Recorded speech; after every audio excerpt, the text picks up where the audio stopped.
Vaut mieux un pauvre organisé qu'un riche mal organisé.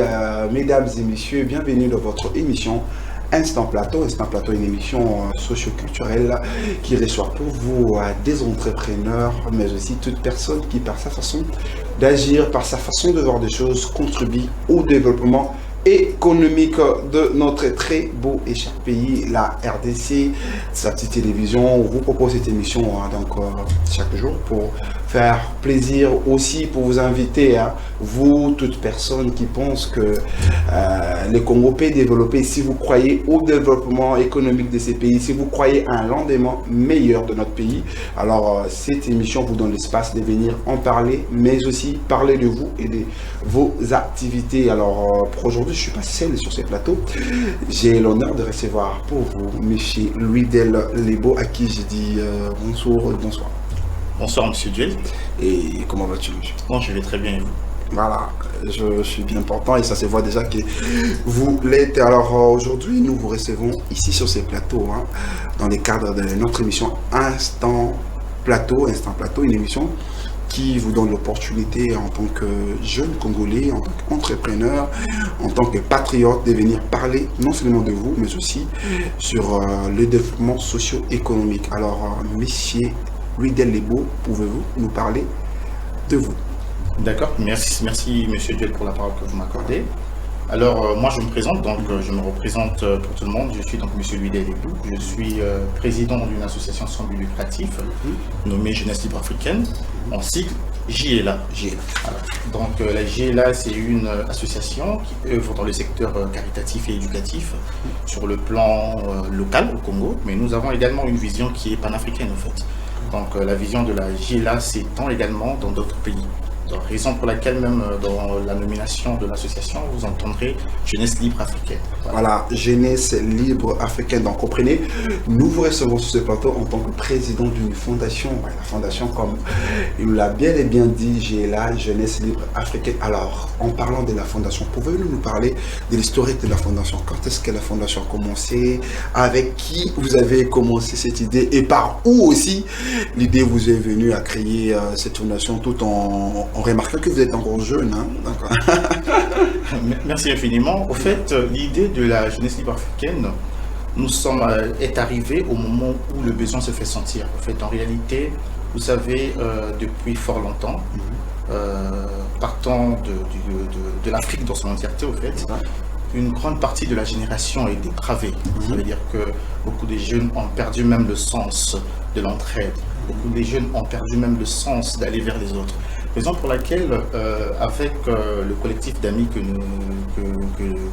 nous sommes dans la jeunesse libre africaine, nous sommes dit aujourd'hui, il est plus qu'important que nous ayons vers les problèmes, que nous allons résoudre certains problèmes. Alors, vous allez au chevet de problèmes. Exactement. Raison pour laquelle nous sommes mis ensemble, nous nous sommes dit, écoutez, il faut mettre en place une plateforme qui va être à mesure de pouvoir soutenir l'Afrique dans sa généralité. C'est trop courageux de votre part. Exactement. Parce qu'il faut oser. Il faut oser.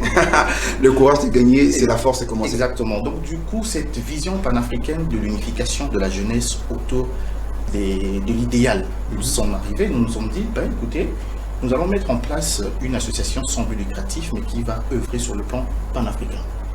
Alors, à notre actif, actuellement, nous nous sommes basés ici, en République démocratique du Congo. Mais quand même, vous n'avez pas dit l'année. La jeunesse africaine existe depuis 2017. En fait. Depuis 2004 d'existence déjà. Exactement. Et à notre actif, nous avons énormément des activités déjà que nous avons eu à mettre en place. Voilà, les activités, on va arriver, mais dites-nous, comme vous l'avez dit, juste là, pour le moment, vous êtes encore implanté uniquement ici au Congo et à Kinshasa, il faut vous dire. Bon, je pourrais dire que nous sommes plantés ici au Congo, où nous avons donc mis en place énormément d'activités, mais sur le plan panafricain également, nous avons des représentations déjà. Déjà? Oui, exactement. Parce que c'est depuis 2017 quand même que cette vision existe, et nous sommes en train d'évoluer pour atteindre notre but, notre objectif qui est donc l'unification de cette jeunesse. Qui tourne autour des valeurs, qui tourne autour de l'intégration. Donc si on comprend bien, c'est une organisation internationale, c'est faut dire. Bon, nous avons peut-être donné cette connotation à vision panafricaine. Et vu qu'en termes de documentation, nous sommes régis sur la loi congolaise. Donc du coup, nous allons trouver cette côté, comment dirais-je, international, Côté au fur et à international. mesure. Au fur et à mesure. Alors, parlons maintenant de vos actions, comme vous avez dit. Il y a là 4 ans que vous existez, et puis dites-nous, quelles sont vos actions? Avez-vous déjà commencé à œuvrer dans vos secteurs? Parce que vous l'avez dit que vous œuvrez dans le côté caritatif et éducatif. Exactement. Et dites-nous, ça date de quand Alors, vos dernières actions? D'abord, par le... voilà, nos dernières actions datent exactement de fin décembre. Fin décembre. Oui, où nous avons eu à travailler avec une collectivité d'associations également, en collaboration, où on a essayé d'être plus prompte vis-à-vis des périodes d'effectivité au mois de décembre, pour pouvoir aider les personnes vivant avec difficulté. Donc nous nous sommes rendus notamment dans les orphelinats, dans les hôpitaux. Ici à Kinshasa. Ici à À Kinshasa. peu près combien? Nous avons fait la ronde de plus ou moins 5. 5. Oui, parce qu'à notre actif, on avait reçu un don de plus ou moins 80 sacs de riz. Un don venant d'où? Venant des personnes. Des personnes, oui. de membres du GLA ou soit, comme vous l'avez dit, c'était une représentativité collégiale avec d'autres associations. Au fait, les sacs de riz, ce n'est qu'un don réservé uniquement pour la jeunesse ivoirienne qui a apporté dans l'ensemble Dans de la cette contribution de ce membre. Exactement. Et cette contribution donc, est venue des personnes qui nous soutiennent. Vous savez, nous sommes soutenus quand même. Vous êtes soutenus? Oui, nous sommes soutenus par des... Apparemment, vous avez assez de partenaires. Non, pas assez des partenaires, mais par des individus. Des parents, par des mamans, par des personnes qui ont un grand cœur, en fait, qui voient notre détermination à pouvoir résoudre des problèmes sur le terrain et qui se décident, non, cette fois-ci, nous voulons aider ces jeunes-là à pouvoir avancer. Donc, du coup, deux fois, ils n'ont pas le temps de participer dans les activités avec nous. La commission, ils sont membres. Ils ne sont pas membres. Ils sont membres. Oui, parce Mais que comment la ça? jeunesse ivoirienne est très qualitative et non quantitative.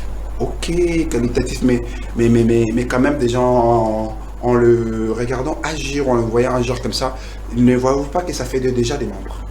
Mais... Ou quelles sont les conditions d'adhésion? En fait, vous savez, la JLA, c'est une association très simple. Comme j'ai dit, nous sommes qualitatifs et non quantitatifs.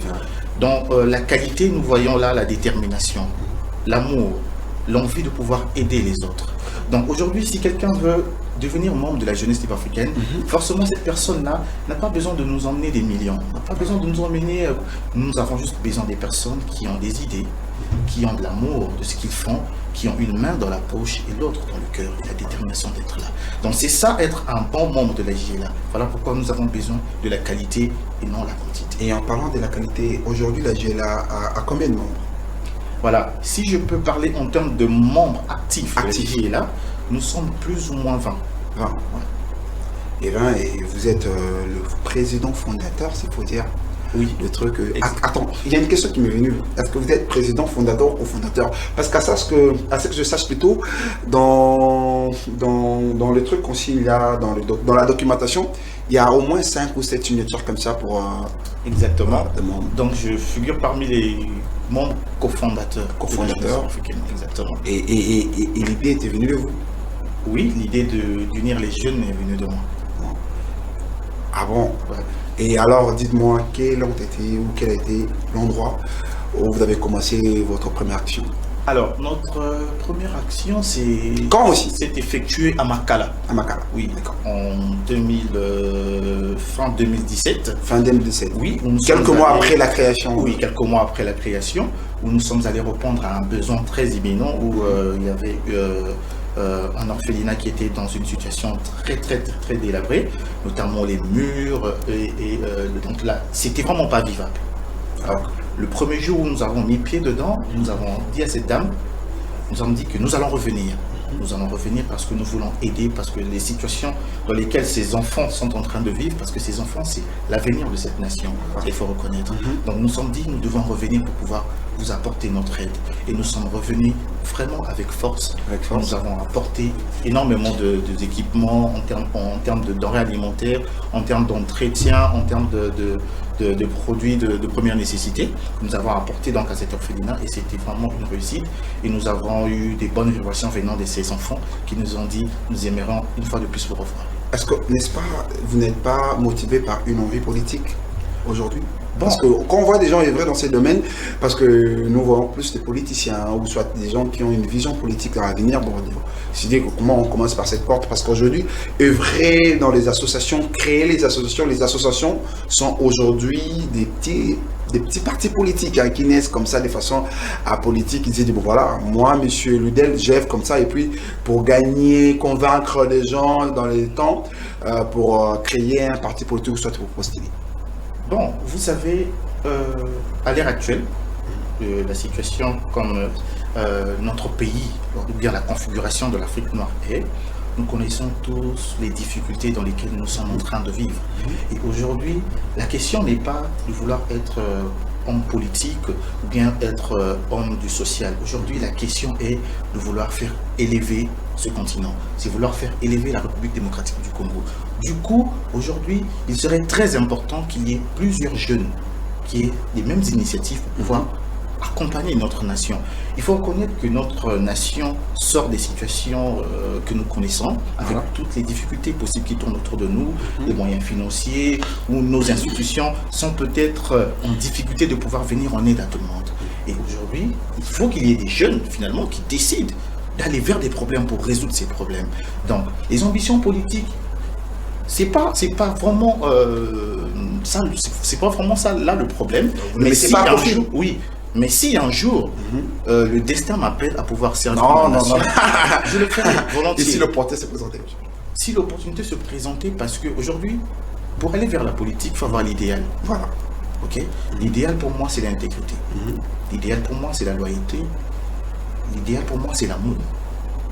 Donc, si nous devons aller vers ce secteur-là, je dois être à mesure de pouvoir mettre en évidence ce que je ressens, ce que je veux faire pour cette nation. Donc, je pense que si un jour on m'appelle à le devenir, je n'hésiterai pas, parce que ça sera un appel de la nation. Voilà. J'apporterai ma pierre à l'édifice pour pouvoir lever cette nation. Et alors, comme nos téléspectateurs l'ont bien compris que c'est pas avec une envie politique ou des ambitions politiques que vous œuvrez dans ce domaine, dites-nous un peu aujourd'hui, c'est suite à une enfance morose ou soit c'est après un constat amer que vous avez fait de la population congolaise ou panafricaine que vous êtes dit de créer cette association? Voilà, comme on dit généralement que nous ne savons pas tous d'où l'on vient, ok. Nous nous retrouvons comme ça dans la société, chacun de nous a un passé, chacun de nous a un avenir, mais je pense qu'aujourd'hui, vu la situation, vu l'amour que j'ai, vu ce que j'ai pu recevoir de mes parents, vu ce que j'ai pu recevoir de ma religion, je pense que ces éléments, comme je viens de vous citer, mettent vraiment à profit cet amour de pouvoir venir en aide aux autres. C'est pas parce que j'ai peut-être vécu une enfance difficile, bien j'ai été ou bien tant soit peu dans les situations difficiles, ça arrive dans la vie. Il faut accepter ce qui nous arrive. Mais au moins, c'est comme je viens de dire, les bases de ma vie m'ont permis aujourd'hui de penser qu'il faut être utile à la société. Il faut aider tout le monde. Voilà, utile à la société, cette utilité est transmise par un sens positif d'altruisme de M. Ludel pour la population congolaise. Donc on comprend par ces dire que c'est un monsieur, c'est un jeune garçon comme nous et vous qui contribue positivement au développement socio-économique de notre pays en œuvrant dans le secteur caritatif et plus éducatif. Disons un peu, que vous êtes plus, en vous entendant parler, vos actions ont plus visé du côté caritatif. Alors, vous dites que vous œuvrez dans d'autres domaines, caritatif et éducatif. Est-ce que avez-vous aussi déjà mené ou posé des actions du côté éducatif? Énormément. En fait, c'est comme j'ai dit tout à l'heure qu'à notre actif, nous avons une panoplie d'activités, notamment sur le secteur éducatif et caritatif. Alors, sur l'éducatif, en fait, vous savez, aujourd'hui, nos jeunes frères, c'est l'avenir de notre nation, c'est l'avenir de demain, en fait. Si nous ne sommes pas à mesure de pouvoir les entretenir maintenant, ça veut tout simplement dire que nous avons peut-être encore 60 ans de souffrance. Comme jadis les gens disent que nous connaissons déjà 60 ans de souffrance maintenant. Alors, dans la peur de pouvoir voir nos enfants et nos jeunes frères vivre la même chose que nous voulons aller vers l'éducatif pour pouvoir les aider à acquérir des bases sur l'éducation. Vous savez, il n'y a pas longtemps, avec le gouvernement actuel, ils ont décrété sur le programme du chef de l'État, qui était donc la gratuité de l'enseignement. Voilà, vous savez, cette gratuité est venue vraiment apporter, pour moi personnellement, ou bien pour notre association, je peux dire, est venue nous faciliter certaines choses. Parce que nous avons déjà eu à mener des activités sur le plan éducatif, notamment nous avons organisé des conférences. Nous avons appelé des étudiants où nous leur avons présenté les opportunités de pouvoir étudier à l'étranger. Ah bon? Oui. Déjà, donc vous leur avez présenté des opportunités donc en leur offrant des bourses. Oui, on leur a présenté des opportunités, en leur offrant des bourses, en leur offrant des tests. Pour quel pays? Bon, il y avait des pays comme l'Ukraine, il y a des pays comme la Biélorussie. Ils sont arrivés aussi à se déplacer? Oui, il y en a quelques qui ont pu finalement arriver à se déplacer. Vous savez, il y avait seulement ceux qui ont contemplé ces propositions pour dire écoutez, non, on nous propose, mais quand même la faisabilité ou la palpabilité de cette proposition. Non, vous savez, nombreux sont des jeunes qui ont une situation très difficile financièrement.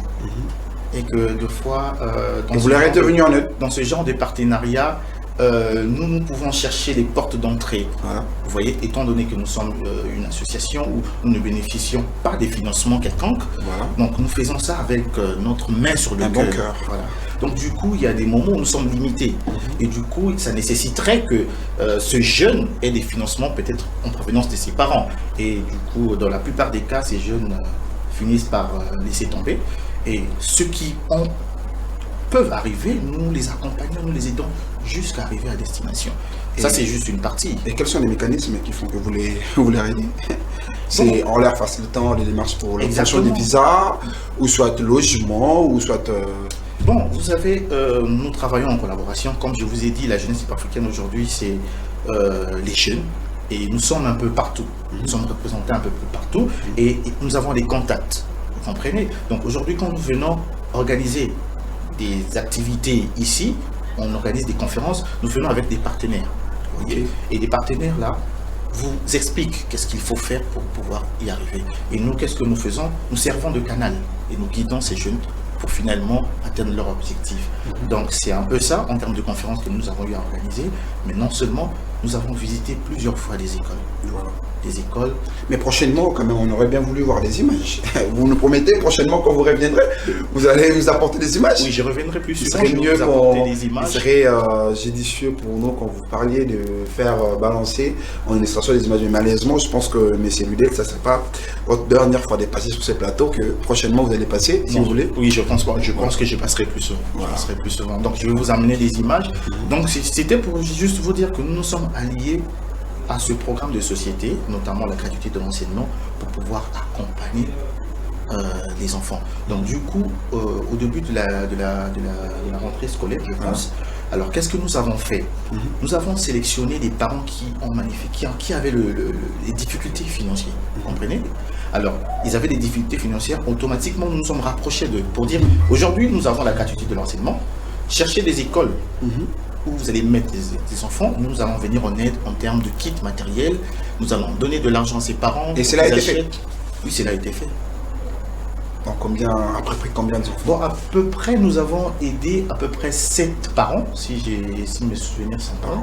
Oui, et les enfants qui ont reçu les kits matériels étaient au nombre de 16. 16? Oui, parce que jusque-là, j'ai encore, je pense, un bon nombre de kits matériels qui sont à la maison. À la maison? Donc, oui, que nous cherchons d'ailleurs les enfants, oui, qui sont en situation difficile, qui ne peuvent pas se scolariser, de bien vouloir nous contacter. Et d'accord, là, votre numéro de contact, vous allez nous le donner à la fin, parce que on vous entend parler déjà, ça rend un sens un peu colossal. Mais il y a une question qui m'a convenu. Quelles sont les conditions d'adhésion à votre...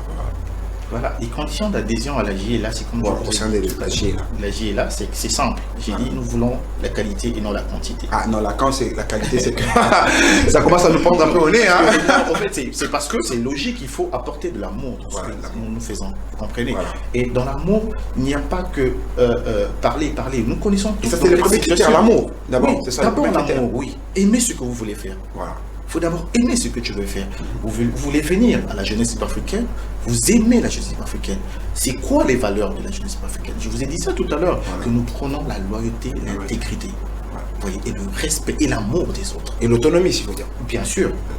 C'est très important parce que nous allons vers des problèmes. Il faut que nous ayons la capacité de résoudre ces problèmes et non de consommer ces problèmes. Voilà. Quand les gens nous voient arriver quelque part, ils doivent être contents de dire, voilà, c'est sans les membres de la jeunesse africaine qui viennent nous apporter le sourire. Voilà. C'est ce que nous représentons.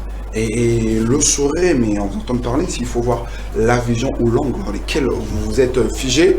Moi, je pense que c'est plus du côté un peu scientifique, conférencier.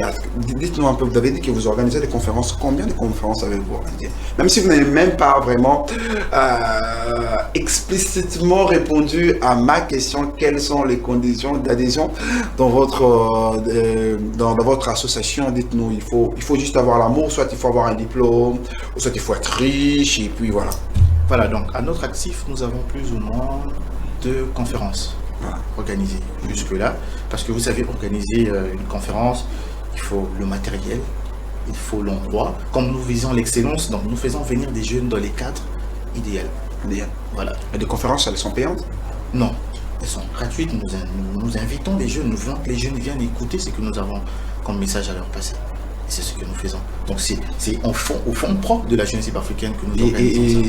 Et ces jeunes-là, comment ils adhèrent? Parce qu'apparemment, l'adhésion, elle est bloquée, hein, je pense. Parce que vous figez sur la qualité, non la quantité. Mais quelles sont ces qualités-là? Il y a l'amour et puis soit il faut être... Donc aujourd'hui, si vous voulez, Monsieur Duel, voilà, si parce vous que moi, voulez... déjà, je me sens séduit. Hein. Oui, ça me ferait plaisir que vous faites partir de cet actif-là qui est la jeunesse africaine. Alors, voilà. Si quelqu'un veut devenir membre de la jeunesse africaine, voilà. Il est très simple. Voilà. D'accord.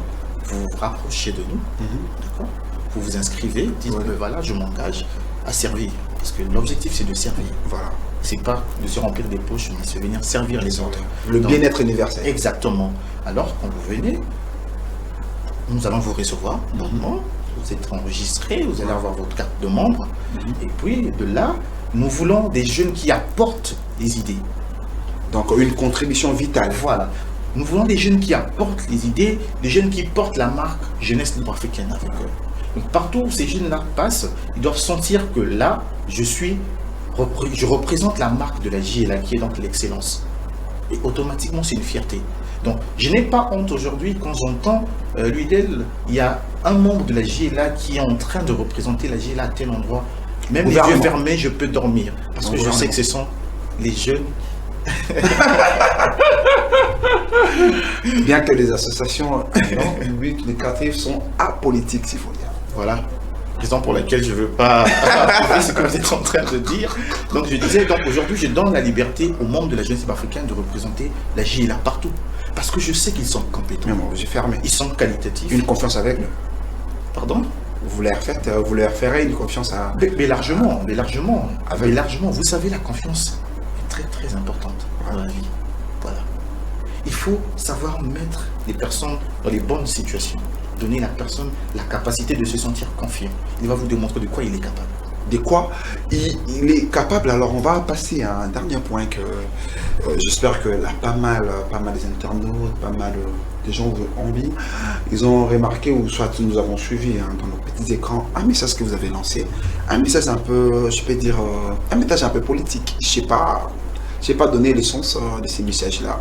Vous êtes passé pour adresser un message suite au massacre causé à l'est du pays. Que voulez-vous parler vraiment? Vous savez, je pense que actuellement... C'était toujours dans les cadres de la JLA ou soit c'était de façon individuelle? Vous avez parlé en tant que président de cette fondation? Non, j'ai parlé en tant que Congolais. En tant que jeune Congolais qui voit les autres souffrir par rapport à l'amour que j'ai. Vous en avez marre aussi de voir les sangs couler dans l'est du pays? Vous savez, la mort, la façon dont les actes sont perpétrés à l'est de notre pays, c'est un sabotage. Excusez-moi du terme, mais c'est un purement sabotage. Non seulement vous tuez par les armes, mais vous vous arrêtez pas avec les armes. Vous comprenez? Vous brûlez. Non seulement vous brûlez, vous violez. Non seulement vous violez, vous tuez avec les machettes. Vous comprenez? C'est une situation désastreuse qui, en tant que Congolais, en regardant ce genre de choses... Il y a overdose des effets sanguinaires. Exactement. Et cette souffrance-là, cette douleur m'est passée. Donc la coupe avait débordé. Franchement, même à cet instant, quand le fait juste d'y penser, voilà, j'ai des frissons. Oui, voilà. J'ai des frissons parce que c'est une situation où je pense que l'humanité, ou bien le monde, qui n'arrive pas à voir ces massacres nous étonne. Si je parle du monde, c'est parce qu'aujourd'hui nous avons le droit de l'homme. Ok, où est passé le droit de l'homme face à cette situation à l'est de notre pays? Et alors, en parlant de droits de l'homme, j'espère que nous allons essayer de lier la vidéo à nos propos. Donc, vous comprenez, mesdames et messieurs, parce qu'on va finir cette vidéo, du fameux message de M. Ludel Lebeau qui s'est adressé à la population suite au massacre causé à l'est du pays. Déjà, c'est avec cette image que nous allons finir déjà, M. Ludel Lebeau, ça a été un grand plaisir pour nous de vous recevoir sur ce plateau. Donc, j'espère que ce ne sera pas la dernière fois que nos téléspectateurs, nos fidèles téléspectateurs de cette émission Instant Plateau qui vont retrouver ici. Ben, monsieur Dieu, le plaisir est donc partagé parce que je me sens comme chez moi sur votre plateau. En tout cas, j'ai été bien reçu et je pense que voilà, vous faites un bon travail, merci infiniment, et donc je passerai plus souvent. Voilà, ce plateau sera toujours le bienvenu. Alors, merci de nous avoir suivis. Je n'aurais pas vous demander de zapper parce qu'il y a un message positif avec qui on va finir. Ça sera la vidéo dans laquelle où M. Ludel Lebeau est en train de s'adresser à la population concernant les massacres que vous allez quant à nous, parce que nous sommes à deux. Nous vous disons ciao, à la prochaine.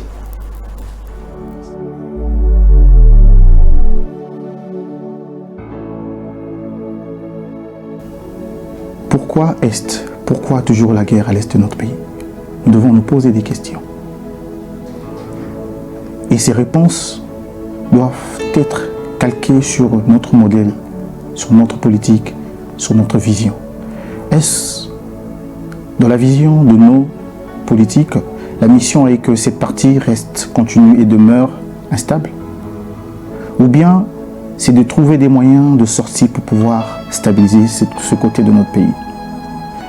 La légèreté institutionnelle de notre pays est aujourd'hui un frein au développement de notre pays, car cette zone de notre pays est riche en matières premières. Et nous connaissons la raison pour laquelle il y a des instabilités.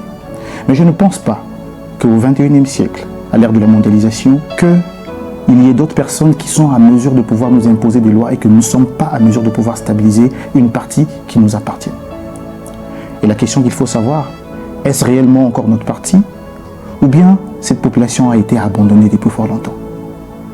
Il revient à nos autorités de pouvoir nous éclairer sur cette question. Nous sommes quand même très tristes de remarquer, de voir ces images atroces où les hommes et les femmes de cette nation sont tués. Est-ce que le Congolais aspire-t-il vraiment à cette situation? Si nous nous posons des bonnes questions une fois de plus, à quoi aspire le peuple congolais? Nous aspirons à un Congo libéré de la pauvreté. Nous aspirons à un Congo libéré de la faim. Nous aspirons également à un Congo où soit universellement respecté le droit de l'homme. Nous aspirons à un Congo où les enfants sont épargnés de ces travaux forcés dans les trous en train de chercher des mines. Nous aspirons à un Congo où tout enfant va à l'école, où tout enfant étudie, s'il vous plaît. S'il vous plaît, la situation n'est pas à l'ère d'aller s'asseoir sur nos fauteuils en train de regarder, en train de parler des futilités, en train de faire des concessions. Cette nation, longtemps, a fonctionné sur base des concessions. Mais ces concessions ne tournent pas autour de l'individu principal. Car si vous êtes là, c'est parce que nous avons voulu que vous soyez là. Et nous sommes le centre d'intérêt de vos concessions. À quoi bon sert de pouvoir composer avec les faux si, pendant longtemps, ce pays est resté dans le noir? Nous vous demandons, avec beaucoup d'amour, de faire des efforts afin que cette situation s'améliore. Pour les jeunes de l'Est, mes chers amis et frères de l'Est, nous sommes conscients que la situation semble être très difficile pour vous. Vous avez le désespoir qui coule dans vos veines, le désespoir qui coule dans vos pensées. Vous avez le désespoir, vous avez l'impression d'être abandonné. Vous savez, il y a une seule chose qu'il faut retenir, c'est que si ceux dont nous avons choisi pour nous diriger nous ont abandonnés, croyez-moi qu'il y a toujours de l'espoir. Car cette terre a son origine. Et finalement, l'origine parlera à notre place. Nous devons être unis. Nous devons se soutenir main dans la main. Nous devons chercher à savoir pourquoi. Nous devons fortement prier pour sortir de cette situation. Sachez que de cœur, la population congolaise, de partout où nous sommes, nous vous portons et nous voyons ce qui se passe. Merci.